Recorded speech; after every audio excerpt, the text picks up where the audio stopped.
오늘 오후에 증거하고 은혜 받을 하나님의 말씀의 제목은 우리 공과의 순서에 따라서 우리 공과 순서가 좀 하루 한 주 먼저 가는데 부활하신 주님께서 찾아오심 이런 제목으로 함께 말씀을 증거하고 은혜 받고자 합니다. 제목을 한번 따라서 봅시다. 부활하신 주님께서 찾아오심. 누가 찾아오셨어요? 부활하신 주님께서 어떻게 하셨어요? 찾아오셨다. 3일 만에 말하자면 다시 사신 부활하신 주님이 불안과 염려, 근심과 걱정, 또 선생을 잃어버린 시리와 비탄 가운데 빠져있는 이 제자들이 모인 곳에 예수님이 찾아오신 거예요. 얼마나 기뻤을까, 얼마나 감격적이었을까 하는 건 한번 1세기에 이 제자들의 마음을 한번 생각할 수 있을 것 같습니다. 다시 한번 따라합시다. 부활하신 예수님이 다시 부활하신 주님께서 찾아오심. 네. 그런데 문제는 그날이 언제인가 하면 주일날 있죠. 예수님은 금요일날 말하자면 오후 3시에 운명하셔가지고 이제 아리마대 요셉의 무덤에 들어갔고, 그 다음에 일요일 주일날 새벽에 부활하셨습니다. 그러니까 만 24시간 곱하기 3이 아니고 3일은 3일이긴 하지만 시간적으로는 그러니까 72시간이 되지 않는 거죠. 그래도 3일 만에 부활하시겠다고 하는 약속이 그대로 성취됐는데 그날이 바로 주일날이에요. 영어 성경에는 on the evening of that first day of the week, 그 주의 첫날의 저녁에, 그러니까 주일날 저녁이죠 말하자면. 주일날 안식 후 첫날이라고 하니까 안식일이 토요일이잖아요. 그러니까 그 주의 이 첫날 저녁에 예수님이 부활하셨는데, 그 예수님이 모여 있는 가운데 이 제자들이 유대인들을 두려워해 가지고 아마 문을 꽁꽁 잠그고 방 안에 있었는데, 갑자기 예수님이 부활하신 예수님이 문도 안 열어드렸는데 방 한가운데 현현 나타나신 거예요. 그래서 그 첫 일성은 너희에게 평안이 있을지어다. Peace be with you. 평화가 여러분들에게 있을진저. 지금 마음이 불안하고 걱정하고 어떻게 보면 정말 허전할 것 같아요. 우리 허여자 권사님 남편 최태범 집사님이 갑자기 이렇게 천당에 가셨는데 마음이 좀 허전하실 것 같아요. 예. 옆구리에 한 사람이 붙어 있어야 되는데 건너방에 자더라도 좀 있어야지 없는 것보다 나을 텐데 허전하단 말이에요. 그러니까 어떻게 해야 돼요?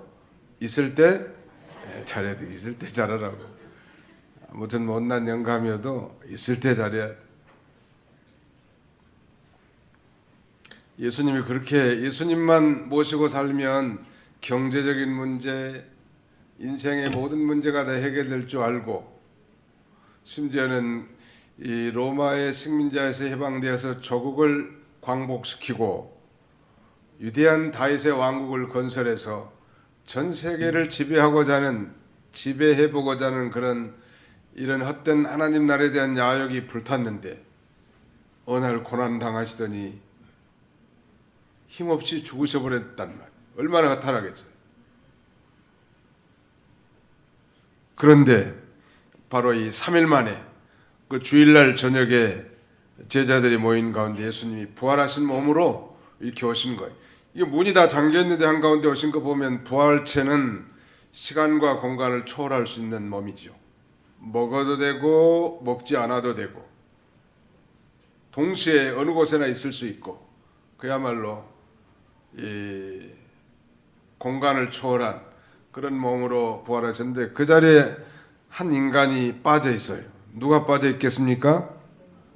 도마라는 의심 많은 제자는 그 자리에 없었어요. 왜 없었을까? 성경은 침묵하고 있지만 왜 없었을 것 같아요? 아마 너무 낙심이 돼가지고 정말 선생님에게 대한 기대가 엄청 컸는데 어느 날 갑자기 이렇게 나귀 새끼 타고 예루살렘 성에 입성하더니 잡혀가지고 고난만 죽살나게 두들겨 맞고 십자가에 처형돼 버린다. 얼마나 3년 동안 따라다니는데 허탈하겠어요.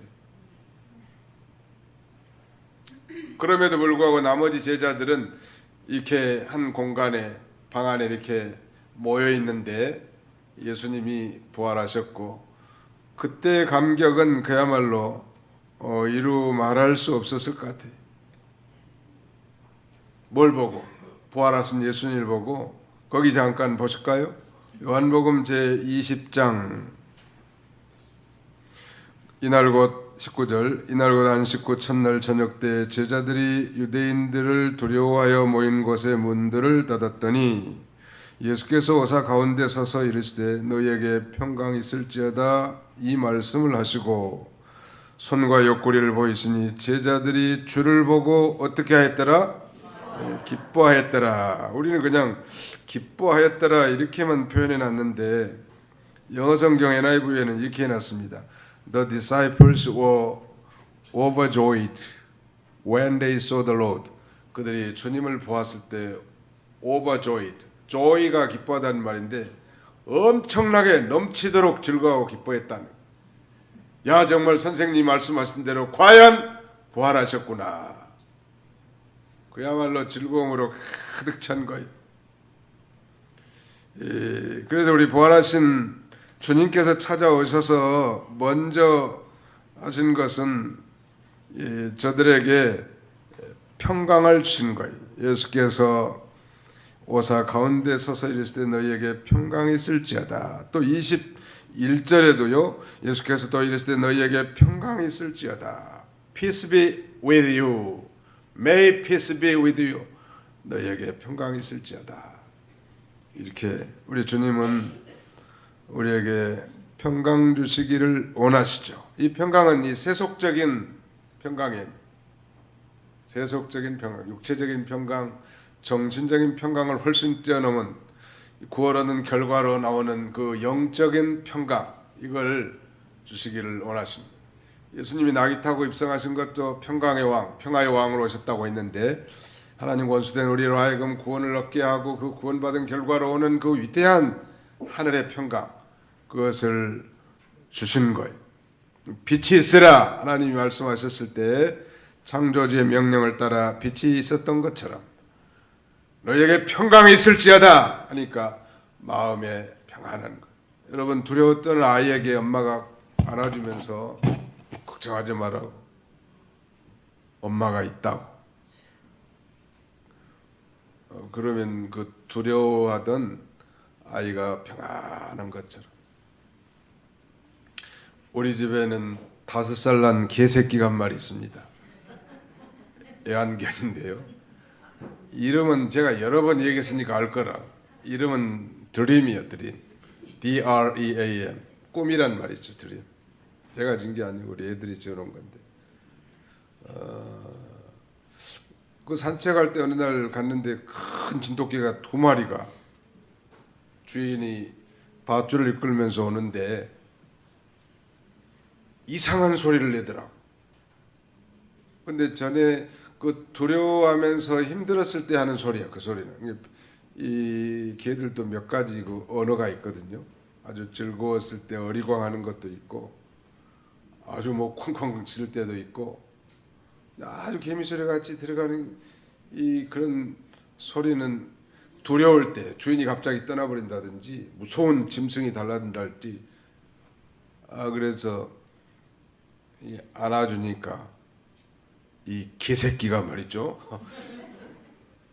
이제 안심을 하더라고. 평안해 하더라고. 야, 이거 미물인 짐승도 이렇게 두려워하는데 주인이 안아서 또닥거려 주니까 저렇게 평안한데, 하물며 하나님의 형상대로 영혼 있게 지음받은 하나님의 자녀들이 창조주 하나님이신 예수님이 너에게 평강이 있을지어다 그랬다는 거예요. 제자들이 평강이 있었겠어요? 없었겠어요? 그 순간 모든 두려움, 불안, 걱정, 염려, 근심이 다 떠나가는 거예요. 마음이 평안한 거예요. 우리 허혜자 권사님에게도 주님의 평강이 있을지어다. 네, 평안하세요. 잠깐 오면 따라갈 거니까.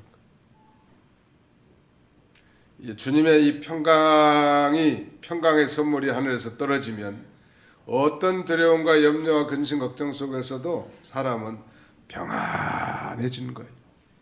이건 육체적, 정신적 정도가 아니고 이 하나님의 형상대로 지음받은 영적 존재로서의 하늘의 평강, 에이레네가 우리에게 임했기 때문인 것입니다.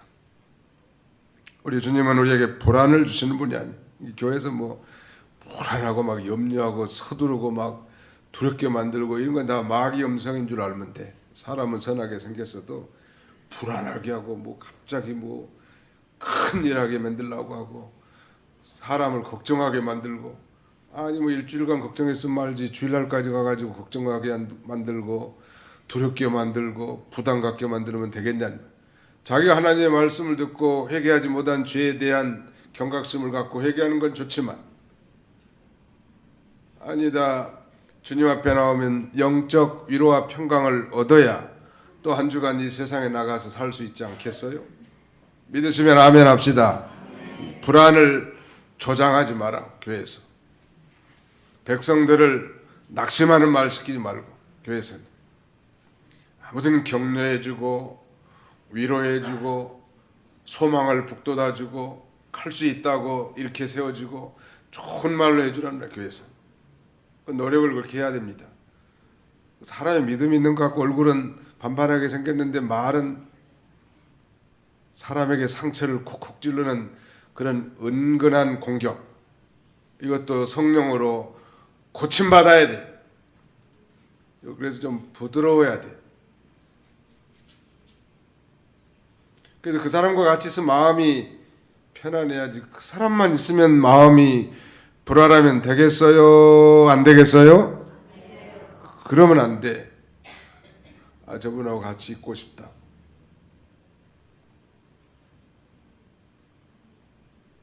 우리 석갑진 집사님의 손녀딸이 서지우인데 지우가 마음이 태평양같이 넓다네 아주. 너무 아주 어린 아이인데도 뭐 예수님 마음을 품고 왔는지. 그러니까 그 예영이라는 애가 상당히 예민한데 그 친구가 있으니까 교회를 잘 나왔대. 모든 자기 짜증낸 걸 지우가 다 받아줘. 지우가 김포로 이사가 버렸네. 그러니까 야 이거 어디다 기댈 데가 없어. 교회 안 나오니까. 오늘 나왔어요? 안 나왔어요? 선생님들이 지금 1층에서 예배 드리고 있으니까 잘 모르시고. 아무튼 그렇게 어린 아이라도 자기 같은 친구가 마음이 넓고 모든 걸 포용해주고 평안하면요 교회 잘 나올 수 있는데 이건 뭐 가스 같아가지고 맨 찔러대. 한번 찔러보고 염장을 찔러봐가지고 격동을 시키고 이건 다 마귀가 하는 일이에요. 그 사람이 마귀는 아니고 그 사람이 인격 속에 마귀가 침입해가지고 상처를 주고 찌르는 거예요. 우리가 그런 존재가 좀 안 되면 좋겠어요. 예수님처럼 너에게 평안이 있을지어다. 우리 옆에 사람 평안이 있을지어다 한번 해주세요. 시작. 평안이 있을지어다. 예. 싸가지 없는 말이 아니야. 있을지어다라고 해서 이건 기원문이요. 이 하나님의 평강이 당신에게 있기를 원합니다 하는 그런 기원문이지 반말하는 거 아니에요. 명령문이 아니라. 저는 명령문이 아닙니다. 기원, 소망을 가리키는 그런 기원문이에요. 평안이 있을지어다. 여러분과 여러분의 가정에 주님의 평강이 충만하시기를 기원합니다. 항상 주님의 평강이 넘쳐야 돼. 예수님, 부활하신 예수님이 찾아와서 맨 먼저 하는 일성은 그거예요. 다 아시고 얼마나 불안했겠어요, 제자들이. 또 우리도 이 한 주간 세상 살면서 불안한 일들이 참 많은데 뭔가는 잘 몰라도 교회 나오면 마음이 평안해요. 하는 게 그 정상적인 현상이에요. 집에 있는 것보다 교회 나오면 마음이 평안하다는 거예요. 그 다음에 두 번째 부활하신 예수님께서 주신 것은 확신입니다. conviction. 이 제자들이 뭐 예수님 생시에 복음 전하는 거 따라다니면서 예수님에게 다 들었죠. 인자가 고난을 당한 다음에 3일 만에 부활할 것이라고 누누이 들었음에도 불구하고 막상 예수님이 죽으셔버리니까 자기 기대에 다 어긋났고 확신을 잘 못했는데, 예수님이 오시자마자 두 번째 한 행동은 20절에 보세요. 이 말씀을 하시고 손과 옆구리를 보이시니 제자들이 주를 보고 기뻐하더라. 참 예수님은 참 대단하신 분이에요. 그 손 못 자고 하는 그 상흔을 보여주시고, 옆구리를 걷어가지고 그 창으로 찔렀던 그 옆구리 상처의 흔적을 제자들에게 보여주시는 거예요. 상처의 흔적. 그러니까 그걸 보고 제자들이 아주 기뻐했다고 했어요. 아, 예수님 말씀하신 대로 다시 살아나셨구나, 부활하셨구나. 그걸 이제 확신하면서 예수님이 또 이렇게 말씀하십니다. 21절에 예수께서 또 이르시되 너희에게 평강이 있을지어다. 아버지께서 나를 보내신 것 같이 나도 너희를 보내노라. 그런 면에서 우리는 구원받은 성도라면 이제 우리 주님께 우리로 다 보내심을 받은 자인 줄 알고, 우리가 보내심 받은 그곳, 우리의 가정이나 직장이나 사업장이나 우리가 머무는 그 공간이 예수님이 우리를 보내신 선교지라는 사실을 알고 거기서 복음을 잘 증거하는 거예요. 결과는 하나님께 맡겨야지요. 우리가 할 수 있나요? 성실하게 하나님 말씀을 잘 전하는 것. 두 번째 부활하신 주님이 찾아오셔서 하신 일은 확신을 주신 것입니다. 부활하신 예수님께서 사실 의심하는 도마뿐만 아니라 방 안에 있는 모든 무리들에게 지금 십자가에서 못 박힌 못자국과 창에 찔린 옆구리의 상처의 흔적을 보여주신 거예요. 왜 보여주셨을까요? 의심 많고 두려워하는 제자들에게 뭘 주시기 위해서? 확신을 주시기 위해서. 내가 부활했다. 확신이 필요해요. 확신의 유무가 구원의 유무는 아니지만, 확신이 없는 사람은 이 믿음 생활을 힘있게 감당하기는 어렵죠. 사실 다른 성경에 보면 예수님께서 처음 나타났을 때 제자들은 유령이라고 이렇게 생각했습니다. 그래서 생선을 잡수시면서 제자들에게, 또 누가복음 24장에 보면 이 부활하신 부활체는 먹을 수도 있고 안 먹을 수도 있는 거예요. 그야말로 신령한 몸으로 예수님처럼 부활하신 거예요. 제가 예수님이라면 나는 제자들을 호되게 책망했을 것 같아요. 너희 놈들 3년 동안이나 내가 그렇게 가르쳤고 그렇게 증거했는데 그렇게 믿음이 없느냐. 그리고 오늘 아침에 막달라 마리아에게 내가 부활한 몸으로 최초로 보였고 그 막달라 마리아가 이 베드로에게도 알렸으면 그걸 믿어야지. 그것도 여전히 못 믿고 여전히 불안해가지고 그렇게 확신이 없이 지내느냐.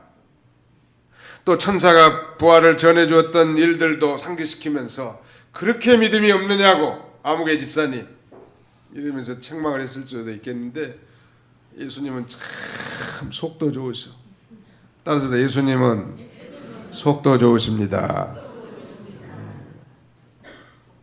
그저 확신 없는 사람은 확신 심어주고, 의심하는 사람은 또 그 의심을 풀어주는 거예요. 허물 많은 베드로를 용서하시고 의심하는 도마에게 확신 주시고, 찬송과 같은 가사에도 있죠. 어저께나 오늘이라. 우리도 그렇게 하라. 그것도 모르냐고, 그것도 못 믿냐고. 그리고 재판장 같이 언제나 말하지 말고 항상 변호사 따라잡시다. 재판장이 되지 말고 변호사가 됩시다. 재판장은요, 옳고 그름을 판단해 가지고 정죄하는 게 재판장이 하는 일이지만, 변호사는 그 사람, 연약한 사람에게 딱 달라붙어 가지고 한패거리가 돼서 위로해주고 알려주고 격려해주고 모든 소원을 다 들어준 거. 물론 돈 받고 하지만 변호사들이. 미국에 가보니까 변호사의 나라더라고. 변호사의 나라. 왜냐하면 다민족들이 모여 있기 때문에 언어도 다 생소하고 이 모든 문화에도 생소하기 때문에 이 변호사가 있어야 어떤 소송 문제라든지 이런 걸 잘할 수 있어요. 그래서 이 변호사가 뭐 일자리 없는 변호사가 뭐 몇십만 된대. 너무 많아가지고. 우리나라도 이 사시 합격해가지고 나중에 판사한 다음에 변호사하면 다 잘 먹고 잘 살았는데, 요새는 하도 많이 나와가지고 변호사가 돼도 밥줄이 별로 없대. 그래서 이제 법무사가 하는 그런 일도 변호사가 한다는 거 아니에요? 법무사 일을 침략하는 거예요. 먹을 게 없으니까. 근데 우리는 뭐 돈 받는 변호사는 아니고, 아무튼 그 어떤 사람의 잘못한 것도 덮어주고 그 사람 편에 서서 격려해주고 또 소원도 들어주고 필요도 채워주고, 그게 변호사가 하는 일이에요. 판사, 재판장은 하나님 한 분이면 좋게, 목사님부터 모든 성도들은 다 변호사 위치에 서야 돼. 목사가 설령 하나님의 말씀을 그대로 전한다 할지라도 강단에 내려오면 변호사가 돼야 된다. 정죄하고 비난할 대상은 하나님밖에 없어요.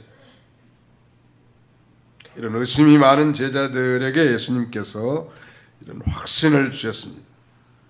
도마가 의심했다고 그랬죠. 24절로 25절 같이 한번 읽어봅시다. 요한복음 제20장 24절로 25절 시작. 12 제자 중에 하나로서 디두모라 불리는 도마는 예수께서 오셨을 때 함께 있지 아니한지라. 다른 제자들이 그에게 이르되 우리가 주를 보았다 하니, 도마가 이르되 내가 그의 손에 못자국을 보며 내 손가락을 그 못자국에 넣으며 내 손을 그 옆구리에 넣어보지 않고는 믿지 아니하겠노라 하니라. 처음 예수님이 이 3일 만에 부활하실 때 그 자리에 없었기 때문에 제자들이 부활하신 예수님을 보았다고 해도 안 믿어. 한동대 총장이 이제 금년까지 아마 근무하고 2019년도에 이렇게 퇴임을 했다고 하는데, 그 부인의 그 간증을 들어보니까 그 부인은 처녀 때부터 예수 믿는 사람이었고, 김영애 권사. 신랑은 예수 안 믿는 사람인데 아주 뭐 탁월한 과학자예요. 미국의 나사라고 하는 항공우주국에 근무한 초엘리트죠.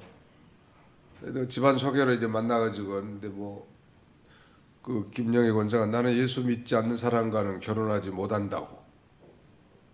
그러니까 그 김영길 총장이 그랬다고 그러네. 내가 예수님을 믿으려고 노력을 많이 하겠다고, 결혼해 주라고. 그 진심으로 그렇게 얘기했고, 나중에 이제 1974년도에 예수를 믿었다고 하는데, 이제 연애 이제 사귀면서 그 편지로 이제 나 총각은 미국에 있고 처녀는 한국에 이대 교수였던 것 같은데, 근데 이제 그 처녀가 연애 편지 쓸 때 성경 말씀 쓸 거 아니에요? 예수 믿으니까. 영길 씨, 요한복음을 좀 자세히 읽어보세요. 예. 요한복음 잘 읽다가 2장에 가니까 뭐 가나 혼인잔치에서 물이 포도주로 바뀌었다고 하는데, 나는 도저히 이 사실을 믿을 수가 없어. 어떻게 상온의 온도에서 H2O가 뭐 H2CO2 뭐 말하자면 알코올로 바뀔 수 있단 말이에요. 한참 가다가 또 이제 오병이의 기적이 나니까, 어떻게 물고기 2마리에 보리떡 5개의 물고기 2마리 가지고 5,000명을 다 먹인단 말이에요. 이것은 질량불변의 법칙에 어긋나는 것이요. 그러던 사람이 큰 순간에 성령이 강하게 역사하니까 예수를 자신의 구주로 믿고 창조주 하나님을 아버지로 섬기는 아주 신앙의 모범자가 됐죠. 말씀드리려고 하는 그 요지는 하나님은 이 불가능이 없으시단 말. 이 도마같이 그런 의심하는 그리스도인들도 좀 있는데, 그러나 그 근본적인 이 문제에 대해서 그런 신앙적, 신종론적 그런 질문을 하나님 앞에 하는 건 참 좋은 일이지만, 무신론적 그런 반응을 해서는 옳지는 않겠죠. 도마가 이 대표적인 그 회의론자에 말하자면, 동료들이 예수님 부활했고 부활하신 예수님을 우리가 만났다고, 우리가 직접 상처도 다 보고 만졌다고, 그래도 자기가 직접 만져봐야 된다는 거예요. 직접 내가 손도 만져보고 옆구리도 만져봐야 내가 믿지, 그렇지 않고는 내가 믿지 않겠노라. 그런데 그 다음 주일날이제 첫 번째 주일날 부활하셨는데 베드로 도마가 없었죠. 그 다음 주 일주일 후에 26절 보세요. 여드레를 지나서 제자들이 다시 집 안에 있을 때 도마도 함께 있고 문들이 닫혔는데 예수께서 호사 가운데 서서 이르시되 너에게 평강이 있을지어다 하시고, 도마에게 이르시되 내 손가락을 이리 내밀어 내 손을 보고 내 손을 내밀어 내 옆구리에 넣어보라. 그리하여 믿음이 없는 자가 되지 말고 믿는 자가 되라. 7일 후에 다시 부활하셨을 때는, 현현하셨을 때는 이제 도마도 그 자리에 있었고, 예수님께서 또 동일하게 불안해하는 제자들을 향해서 너에게 평강이 있을지어다 하면서 도마에게 확신을 주시기 위해서, 도마야 내 손가락을 이래 내밀어 내 손을 보고 내 손을 내밀어 내 옆구리에 넣어보라. 그래서 믿음 없는 자가 되지 말고 믿는 자가 되라. 도마가 손가락, 예수님의 손 만져보고 예수님의 옆구리 만져봤을까요? 안 만져봤을까요? 만져봤을까요? 그렇게 질문하면 되겠네.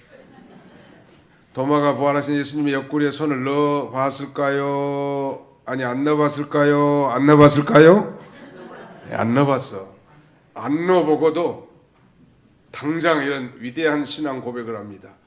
나의 주시며 오 마이 로드, 나의 주님이십니다. 당신은 나의 하나님이십니다. My God, my Lord, my God. 도마가 손 안 넣어봤어요. 예수님이 그렇게 말씀하시자 그대로 믿은 거예요.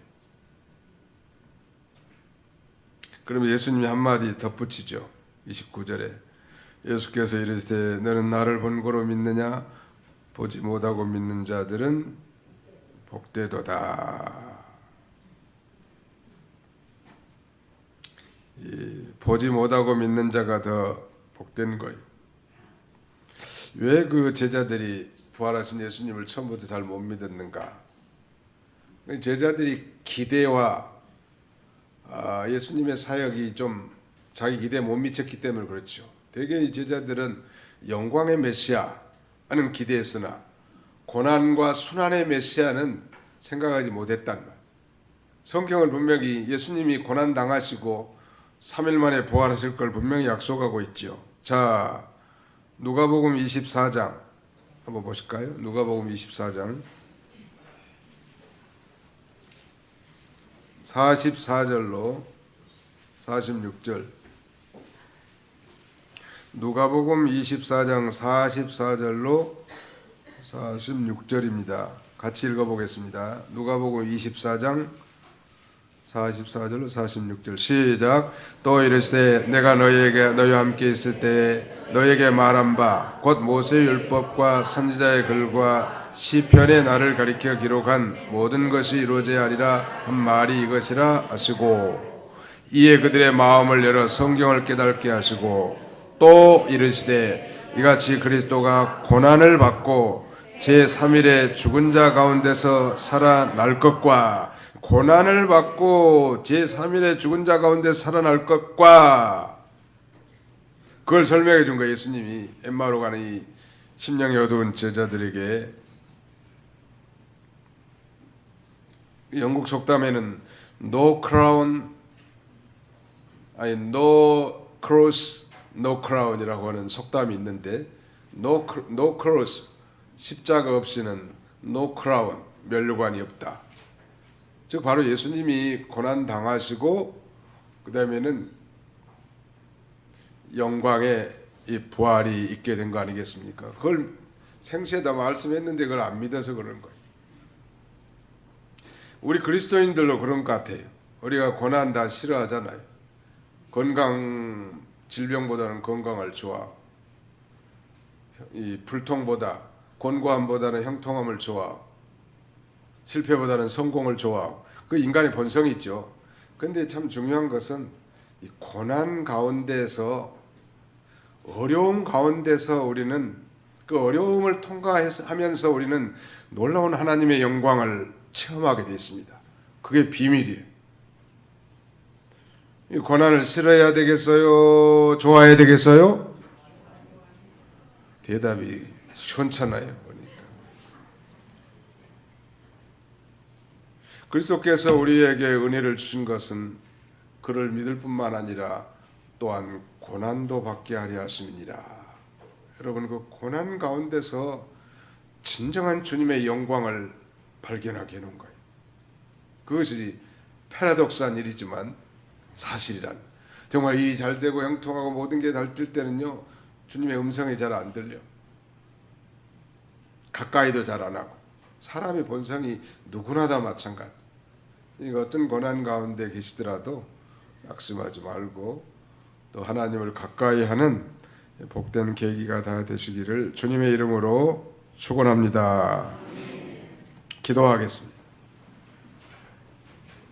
살아계신 아버지 하나님께서 오늘 이 고난주간 첫날 종료주일에 우리를 사랑하사 예수님의 피와 영원한 속죄를 통하여 그 완전한 제사함과 구원을 얻게 하신 것을 진심으로 감사하고 감사를 드립니다.